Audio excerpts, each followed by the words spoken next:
завершился чемпионат России по боксу среди мужчин в городе Оренбург, в котором приняли участие 6 наших спортсменов из Республики Бурятия, членов сборной нашей команды.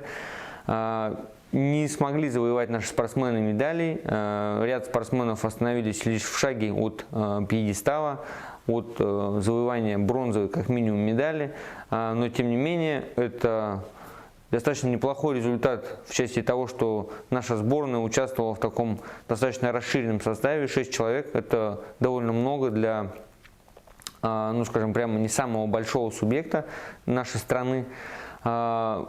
Хотелось бы пожелать нашим спортсменам, как говорится, не падать духом, продолжить подготовку, что называется, дорогу осилит идущий. Поэтому я, конечно, желаю нашим спортсменам отдохнуть после таких тяжелых соревнований, после такой длительной и тяжелой подготовки, после такого длительного и тяжелого отбора.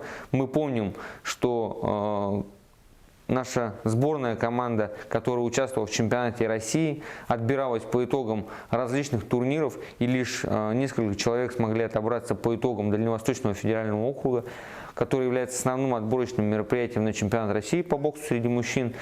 Но мы все помним, что несмотря на то, что чемпионат ДФО состоялся в городе Улан-Удэ, наши спортсмены в большей своей части не смогли принять в нем участие, поскольку 13 спортсменов из 19 заболели коронавирусом в период проведения мероприятий, точнее до его начала, и, соответственно, принять участие в ДФО не смогли. И потом отбирались уже по различным другим турнирам, поэтому они проделали большую работу, они, конечно, большие молодцы, показали себя настоящими бойцами, с чем я их и поздравляю, и желаю в будущем, на следующих чемпионатах России, во-первых, отобраться на них, и, во-вторых, завоевать, конечно, достойные призовые места, которых они, конечно, достойны.